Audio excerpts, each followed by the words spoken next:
नमस्कार दोस्तों, आप सभी का एक बार फिर से स्वागत है हमारे चैनल दुर्गा भक्ति मार्ग में।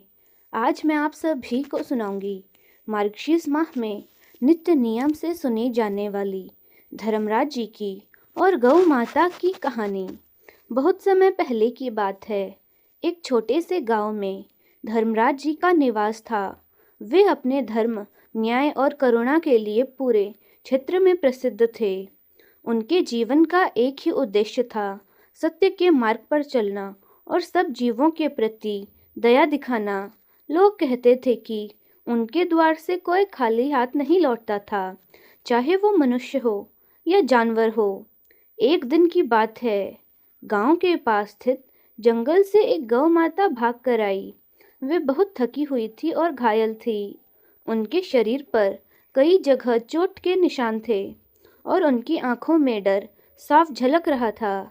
धर्मराज जी ने जैसे ही उसे देखा, तुरंत उसके पास पहुंचे और बोले, हे गौ माता, कौन ऐसा निर्दयी है जिसने तुम्हें इस दशा में पहुंचा दिया?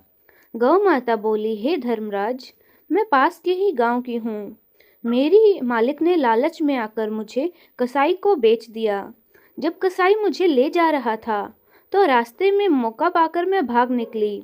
भागते भागते थक गई हूँ और अब तुम्हारे पास शरण लेने के लिए आई हूँ।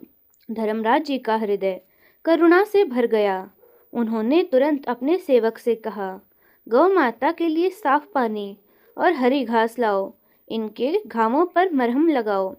सेवक तुरंत दौड़ा और उनकी सेवा में लग गया। गौ माता कुछ समय में शांत हो गई और उनके चेहरे पर सुकून दिखने लगा। थोड़ी देर बाद वहीं कसाई गांव में पहुंचा। उसने धर्मराज जी के घर के बाहर गौ माता को देखा और क्रोध में भरकर बोला, ये मेरी गाय है, मैंने इसे पैसे देकर खरीदा है।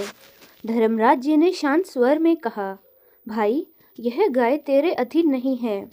तू इसे हिंसा के लिए ले जा रहा है और यह यहाँ आश्रय लेकर अपने प्राण बचाने आई है। धर्मराज जी के अनुसार जो जीव भयभीत होकर शरण में आता है, उसकी रक्षा करना हमारा कर्तव्य है। कसाई बोला, धर्मराज जी, कानून और सौदे के अनुसार यह गाय मेरी संपत्ति है। आप मेरी गाय को रोककर अन्याय कर रहे हैं। धर्मराज जी मुस्कुराए और बोले, संपत्ति का अधिकार उस पर नहीं होता जो प्राणियों के साथ क्रूरता करता है। ये गौ तुम्हारे पास से भयभीत होकर भागी है। यदि ये तुम्हारे पास स्वेच्छा से लौटने को तैयार हो तो मैं कुछ नहीं कहूँगा। उन्होंने गौ माता की ओर देखा और बोले, गौ माता, क्या तुम इस व्यक्ति के साथ जाना चाहती हो? गौ माता ने सिर झुका लिया और आंखों से आंसू बहने लगे। उसकी चुप्पी ने सब कुछ कह दिया। ये देखकर गांव वाले भी इकट्ठे हो गए। सभी ने कहा, धर्मराज जी सही कह रहे हैं, गौ माता को हिंसा के लिए नहीं दिया जा सकता। कसाई ने देखा कि सब उसके विरोध में हैं। वह गुस्से में वहां से चला गया और गांव के सरपंच के पास शिकायत कर दी। सरपंच ने धर्मराज जी को बुलाया और कहा, धर्मराज जी, यह मामला गंभीर है। कसाई का कहना है कि उसने गाय खरीदी थी। यदि यह सच है तो आप उसका माल रोक कर अन्याय कर रहे हैं। धर्मराज जी ने शांतिपूर्वक उत्तर दिया, सरपंच जी, मैं न्याय से भागने वाला नहीं हूँ। यदि आप उचित समझो तो पंचायत बुलाकर फैसला किया जाए। अगले दिन पंचायत बैठी। दोनों पक्ष उपस्थित हुए। कसाई ने अपने कागज दिखाए जिनमें लिखा था कि उसने गाय खरीदी थी। धर्मराज जी ने कोई कागज नहीं दिखाया, पर उन्होंने केवल इतना कहा, कागज मनुष्यों का प्रमाण हो सकता है, पर जीव की पीड़ा क्या प्रमाण है? क्या हम इंसान बनकर केवल दस्तावेजों के गुलाम बन जाएंगे? पंचायत ने गौ माता को बीच में खड़ा किया और कहा, अगर ये गाय सच में कसाई की है तो वह अपने पुराने मालिक को देखकर उसके पास चली जाएगी। गौ माता ने एक नज़र कसाई की ओर देखा और तुरंत डर से पीछे हट गई। फिर धर्मराज जी के पीछे जाकर खड़ी हो गई। पूरा गांव मौन हो गया।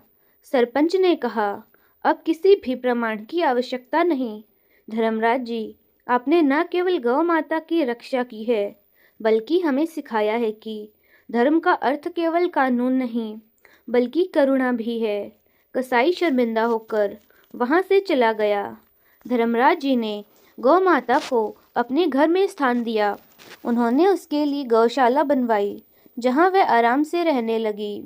धीरे धीरे गांव के लोग भी उनसे प्रेरित होकर हर घर में गाय रखने लगे।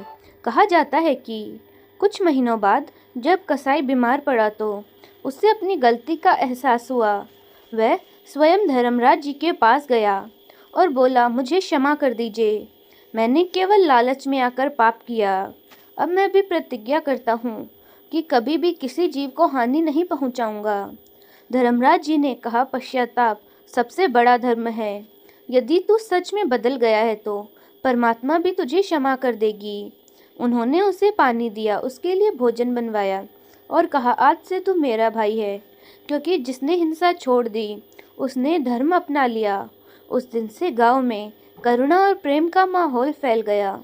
कोई भी प्राणी भूखा या पीड़ित नहीं रहता था।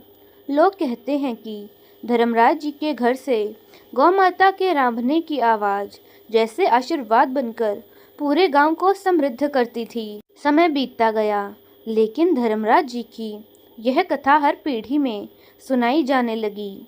लोगों ने सीखा कि धर्म केवल पूजा पाठ में नहीं, बल्कि हर जीव के प्रति दया में है।